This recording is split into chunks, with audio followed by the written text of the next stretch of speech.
I know, right? I like that. Yeah. Just gotta, those are good ones. I like those.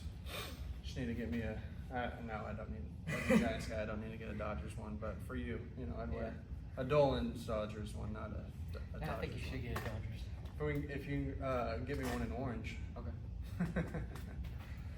So today, Monday the 30th, almost a full year. We really started like 15th or 16th or so of January. It's like a couple weeks away, but just wrapped up the immersion day. Mm-hmm. That was kind of the last, I'll say last big shebang of the year, right? Obviously, we got a couple more weeks into this year, moving into year 2 of 4. First, let's recap that for me. What was your experience like with the immersion day? The immersion day was awesome. I mean, got a lot of reps in for everything, literally everything. We got reps in, learned a lot of things that, like, you don't really know, like sliding. So when we were covering bunts and sliding instead of like going around. Out of the catcher position, working. Yep. And then just learning things like being there with Oliver, being a good like role model for me, and being able to like really see like, okay, this is what I'm doing, this is what he's doing, this is what I can do better. Yeah, so that was really nice. And just on that note for you guys, I mean, obviously David and I know Oliver, older player, a couple years older. So David's freshman this year in high school. Oliver's junior. He's already committed to Baylor, and he's an older guy that David's played under with for a few years now, so he's familiar with him. But part of what we had in the immersion day was bringing some outside guys in at David's level and above to challenge him, to help also support his, it's baseball. You got to have a little bit of a team out there as well. But Oliver in particular has been a guy that's probably been a role model for you, and somebody that, great arm, big bat, like bigger player. Obviously your height is only, who knows where that's going to be, but you've got a good build under you now that is something kind of where he started out. So anyways, keep going with. And then we got a lot of fielding reps, being able to Ryan was there. Ryan has very good mechanics, and being able a lot to see, better since a lot we've better. seen him too, But playing shortstop. David was getting reps at third, and his smoothness, and I'd field a ball and I'd feel not as smooth as he was, and I was like, okay, this is what I'm trying to get to. This is how he looks. How can I replicate that? And just being able to get those reps with those type of kids that are very good, and to be able to see like, okay, how can I get to that level of smoothness when he's fielding and into his transfer? How can I get that level of smoothness on the backhands? Seeing what they're doing, comparing it to me, being able to see that real time and not just watching it in a video is very, very useful. No doubt. And then for hitting, live AB wise, I feel like I did pretty good. Had 3 barrels, 2 barrels? At least, yeah. And a lot of good swings too.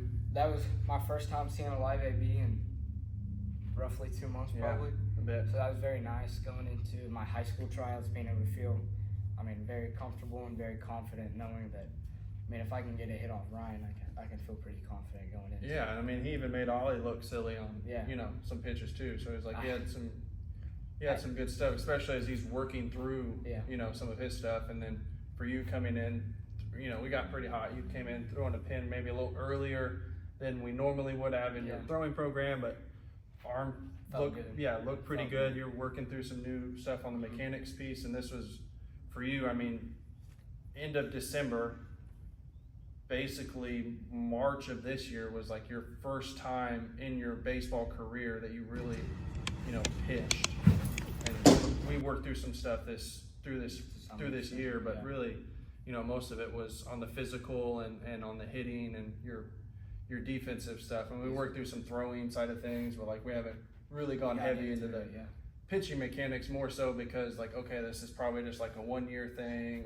You might pitch some into high school because you've got the arm. Every high school is going to need good arms, right? But at the same time, you want to be a CO kind of guy for the most part, right? Yeah. So catcher third, pretty much.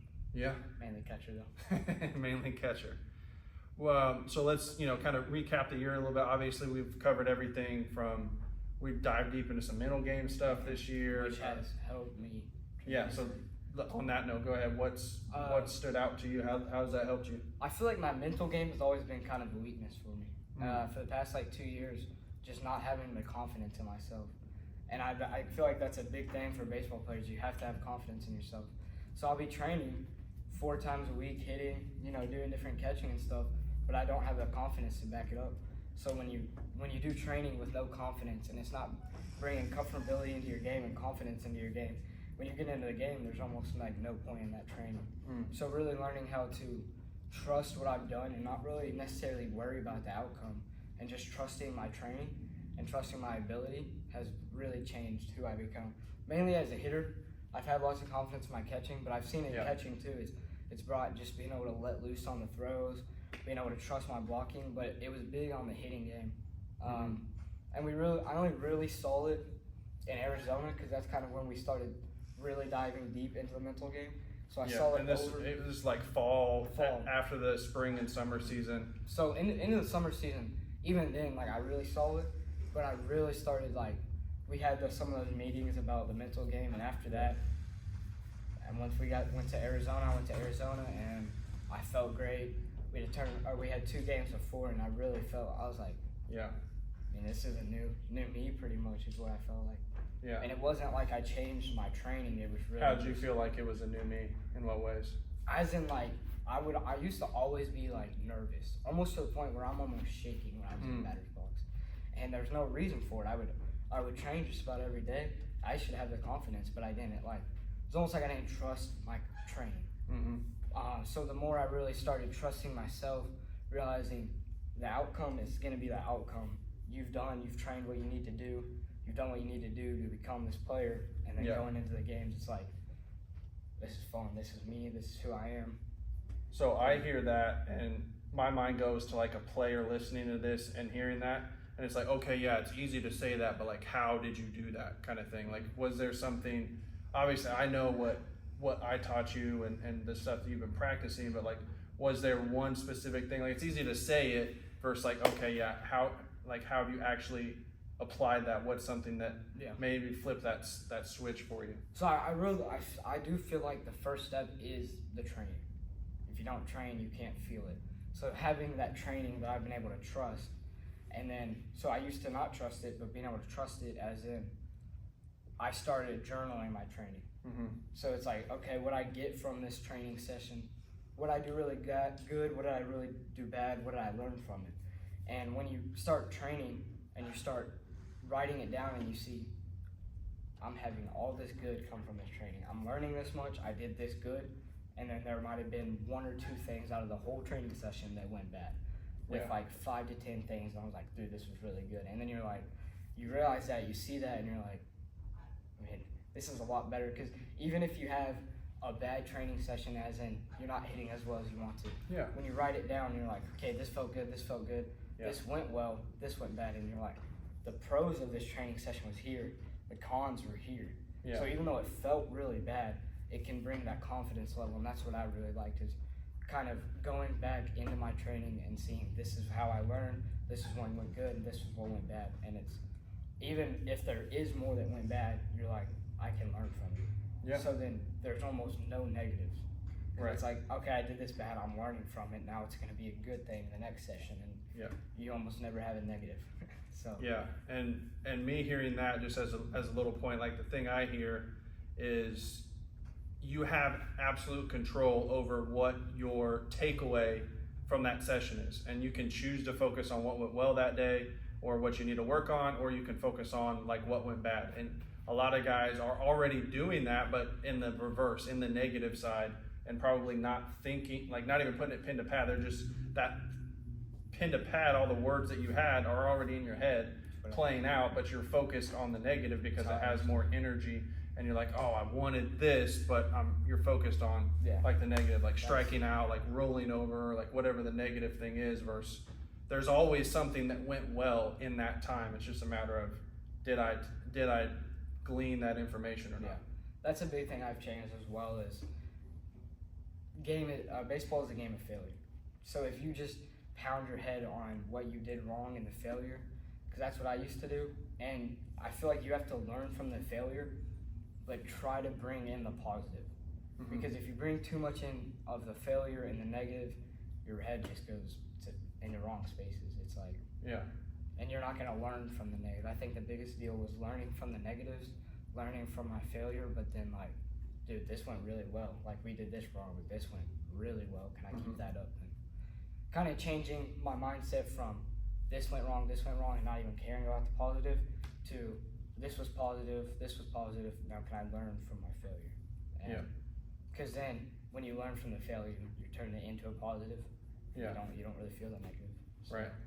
that was one thing. And then before game starts, before practice, I honestly felt I started doing it before my training sessions, was just thinking like, so mainly when I'm training, I go in, I think, what do I want to feel today? I close my eyes, what do I want to feel today? What do I want to get out from today? Yep. You might not always get it out, but you can have that in your mind. Okay, this Yep. is what I want to feel, this is what I want to have. And then in a game, I do it before I get to my game. And I do it so my biggest part is when I get to the field, I like to see a pitcher throwing and imagining like seeing it out of this space, seeing it in this space and hitting it. And I try to imagine these good outcomes coming. Right. And because I feel like also you taught me that, and before that I was thinking negative. I was like, I'm scared that I'm gonna come in here today and strike out. I'm scared I'm gonna strike out. I'm scared I'm gonna roll over, whatever. And then when you start thinking, dude, I'm gonna hit a tank off this guy. Even when you have a bad hit and it's not a tank, you hit a line drive over short or something. So when you have your mindset of I'm gonna hit a home run, and it's less than that, it's a double in the gap, you're like, dude, that's perfect. That's what I want. I'll take it. But when you're like, oh crap, I'm scared I'm gonna strike out, you're gonna strike out. Yeah. It's how it works. You might get lucky every once in a while and, get one into a hole or something, but for me, that was a big change I made, was just thinking about the positive happening and not even thinking about the negative. Yeah, and this was like a set system that we're rolling through on the mental game. It's not just like talking visualization and like feel good stuff and be mentally tough and strong. It's like, no, there's the same way you have a progression of drills that you roll through as a catcher or as a pitcher. Like, it's a step-by-step kind of thing that you're doing like every single time before each rep that you're doing in your training and in practice and in the games. So I mean, that what I'm really excited for, especially you implementing the system more, because like we said, we started out in the fall where it was all practice with all of not even 10 games, like 5 games in the fall. Yes. So you haven't even had a chance to really apply it in a game-like setting. So that I'm super excited for. Talking about, the other big pieces was the nutrition side of things. I was super excited that I don't even know. I wanted to ask you today, and even if it's not what it was before, like, that's totally fine. But you hit like a 200 record day, 180. I believe it's 297 now. You're at 297. 298 maybe. So it's 290 something. I looked at it the other day. And is that out of the full year, or you've been consecutive days? Consecutive days. Yeah, that's 297. badass. I dare anybody else, whoever watches this video on the internet, come and show proof that you've done 300 days consecutively of logging your food. Doesn't matter if it's pen to pad. He's been using MyFitnessPal, but like, I don't, even in the state of Texas, like, what other high school player is that committed to like their nutrition that they've been that serious about it, which is huge. The one thing I'm trying to get better at is checking it after each day. Because if you're logging it but not looking at what you ate, it's not really doing anything for you. So I got into a rhythm of doing it every night a couple of months ago, and I really felt good from it, because you're like, I'm eating these snacks and it's like there's no nutrition from it. So like, you can have that once a week and not feel guilty, but if you're eating it every day, it's bad. I kind of got out of it the past couple of weeks of not really looking into the actual nutrients from it, but I'm trying to get back in that. But yeah, sure, it's almost 300 days of logging it. Yeah, no, that's badass, man. And the thing, we were in a session with another player right before Dave's today, and there was 2 college guys out throwing, and it just, a lot of times when I'm out on the field, as a coach, I hear things and it's like, oh, that could be a good coaching point. That could be a good talking point. And these guys were throwing, and one of the guys was like, oh, the guy catching was like, you got a great changeup today. He's like, yeah, it feels good. It's a good changeup day. I don't know what it is, but it's a good day for it. And when I hear that, I hear of guys who aren't tracking, aren't measuring their stuff, aren't as tuned as David is to this, and they don't know why he has a good day with his changeup. The next day could be awful. and he doesn't know why it was a bad day. He doesn't know why it was a good day. But when you track and you measure this stuff, like, it's not a guess anymore, and he's not going to show out to the field and be like, oh yeah, today was a bad day. I have no clue why. And then you get caught up in that loop of, oh, you're just questioning yourself, why is it not going well, this and that. Yeah. And vice versa on the flip side, when things are going well, like, you can't replicate that because you don't know why, that whether it was a sleep thing, whether it was a prep thing, like whatever it is that got you fired up and feeling good for that day, a routine, like you don't have that same routine. I see in a lot of guys, especially the younger guys. And he may be advanced. He may be doing that kind of stuff as it is. That was just something I heard and I took into my own context and made me think about as Dave's talking about that stuff. So last piece, obviously, there's the core four, the four main pillars of performance. There's the physiological, which is all of the body, which covers the strength conditioning, the recovery, the nutrition piece. There's the psychological, there's the technical, and there's the tactical. The technical is all of like the skills and the drills, the mechanics, the technique stuff. And then the tactical is like the X's and O's and the plays and stuff like that. A lot of what we've been focused on is the physical and the physiological and the psychological more so the last couple months. But as far as the physical goes and the training side of things, like what have you noticed since we started, basically a year ago? So, big thing is my mobility is getting a lot better. Especially my ankles. I mean, that's a big part as a catcher. You want to have hip and ankle mobility. And my hip mobility still isn't great, but it's gotten a lot better compared to what it was. My ankle mobility is getting a lot better.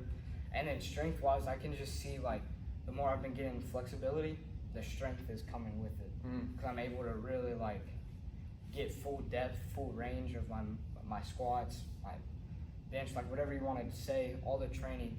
When you get really flexible, you're really able to get the most out of it. And with speed as well, I'm still not fast, don't get me wrong, but I'm getting faster and I can feel it, as in, like, I'm able to get the knee drive more, I'm able to get it further out, and then I feel like that's from flexibility as well. And I think flexibility has been a big part for me in my training, and then obviously the strength stuff is coming with it. The more we train, the stronger I feel like I'm getting, the harder I'm throwing. My swings are kind of like getting faster, if you will. It's like rotational, I'm feeling a lot better on rotational, but I feel like the big thing is flexibility. And I think that's where it all started. So we started really getting my flexibility up, and then I can feel my strength start to come with it. Yeah. But I feel like if my flexibility was still here, the strength would have came with it. So Sure. Yeah. as an athlete, I should say. 'Cause Right. You see the power lifters just, Yeah. they're not going to be as flexible, and they're going to be able to lift a lot of weight. But as an athlete, I feel the best when I really get flexible. So. Yeah. And we'll do like a little before and after of, some of Dave's progressions with his exercises and some like pictures and some, kind of stats on his body mass, his body composition, his strength and numbers. Because part of, the challenge with Dave and I, we train in person twice a week, but he has basically, a full training program to do on his own outside of that. But the tricky part is, he's a multi-sport guy, so he's playing football outside of this, and at the school they have lifts that they have to do on their own. So that's kind of, for me as a strength coach and as his trainer, I have to work around because I can't just double up on all the work that he's doing and at the school. Like, we've got to fill the gaps in what he's not getting, and a lot of it's the flexibility, the mobility stuff, it's the core, it's the single arm, single leg kind of stuff, a lot of the balance, the stability, the arm care side of things that just you can't expect, especially at a smaller school, to really have high-level baseball training like that, specific stuff that guys are just getting, whether it's the performance course or it's just general football, heavy lifting, throw technique out the window, let's lift as hard as we can, meathead type workout stuff. I will say, I got pretty lucky. I have some coaches that are big on depth and big on form, but you still have the football lifts on. Sure. Because we're in off season for football, so. Yeah. Well, I know you got to get going here. Any other like final thoughts, final takeaways from year one, or anything you're looking forward to into the spring season starting up? Oh, I'm looking forward. I'm ready to use all the mental stuff that I've learned and really push it into tryouts. Like, one big thing was I feel like, when was it? When I was training before we went to Arizona. Yeah. It was with coaches that I haven't really been with a lot. Sure. And I feel like a lot of times before I really started getting confident, really started doing the mental stuff, I would have been nervous. And I was training like I've been training with my dad or something. Like, it was just another day of baseball. More relaxed, More comfortable. relaxed. And going into my high school, we've been having some just like hitting, catching, doing some stuff. Coaches aren't allowed to do anything, but the coaches have been there. And I've really felt not nervous. Yeah. And I did get lucky. I know some of the high schoolers. Sure. So it's not like I just don't know any of them. But I feel like there's not really any nervousness. I feel relaxed if I was playing with them for years. And I think it's a level of confidence that I'm starting to get from all my training. And I feel like a big thing is, this is on a different topic, like the big thing for nutrients, training, all of that is just get started. Yeah. It's going to be hard the first 2 weeks. Heck, for the first month, I went off and on. That's why it's not a full year yet, because I went off and on. Yeah. But once you can really start getting in your schedule, it's not even a schedule thing. When you eat, you log it, and eventually. And it takes how long to do? 10 seconds. Yeah. And it's really just once you get it. At first, it feels like an inconvenience. Once you start doing it, I mean, it's easy. That's literally just your internal resistance to a new habit that's being formed. Like, oh, I don't normally do this after I eat. I just want to chill, or like whatever I do afterwards. Yeah, that's a big And it's just, okay, fighting that little bit of resistance. And then, like, let's say, there's like zero resistance, and it's like, this is the hardest thing I ever do, max resistance. I don't want to do this in my entire life ever again, kind of thing, right? It's like probably like what, like here to just really do it, good. right? Yeah, I think that's kind of what pushed me to really start doing it. Was I was like, man, I want to go to college now. I can't freaking log when I'm eating. Like, this is the easiest out of some things I'll be doing. So Yeah. but once you get started, it becomes easy. So. And I'm glad that you said that, because I hear that, and I hear a lot of college players are like, why the fuck do I need to log my meals? Like, what's that gonna do for me? Like, who cares? I just want to fucking go play. I want to go hit, like, it's a level whatever. of discipline for me. Yeah, and it's just a completely different mindset for you, and that's just every player's different, but you're easily in control of how you approach and look at any situation, opportunity in front of you. Yeah, and I love it too, because it really makes you feel guilty if you start eating things you shouldn't. So Awesome. Good work today, Dave. thank you, Coach.